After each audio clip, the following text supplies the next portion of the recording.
Ce qui se rapproche le plus de la trigonométrie actuelle est apparu en Égypte antique, plus précisément en Mésopotamie ou dans la vallée d'Indus. Il y a plus de 4000 ans, mais en base 60. La trigonométrie actuelle, telle qu'on la connaît avec un cercle de 360 degrés, provient des Grecs grâce à Hipparque de Nicée entre -190 et -120. L'utilisation de ce cercle a été repris par les mondes musulmans et se démocratisera par la suite en Europe. Ces formules servent à simplifier les expressions pour résoudre des problèmes physiques ou non. Il n'y a malheureusement pas de méthode particulière pour les retenir. Il faut seulement se représenter le cercle trigonométrique physiquement ou non, car il est inutile de les apprendre par cœur.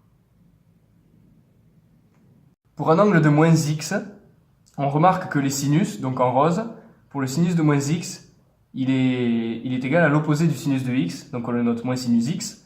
Et pour le cosinus de -x, on constate que le trait est le même que pour cosinus x, donc ils sont égaux. Donc pour un angle sinus pi sur 2 plus x, on se retrouve avec une longueur qui est égale au cosinus, représenté ici en rose. Et pour le cosinus de pi sur 2 plus x, on se retrouve avec une longueur associée à moins le sinus, ici présent en bleu. On remarque que pour l'angle pi sur 2 moins x, le cosinus, en bleu, est égal au sinus de x. Et pour le sinus de pi sur 2 moins x, en rose ici, sa longueur est égale à celle du cosinus de x. Donc pour retrouver le sinus d'un angle pi plus x, ici présent, on va devoir du coup faire l'opposé du sinus. C'est pour ça qu'on se retrouve avec moins le sinus.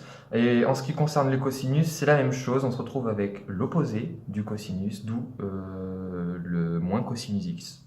Et enfin, pour un angle de pi moins x, on constate que les deux sinus sont égaux, donc le sinus pi moins x égale au sinus x.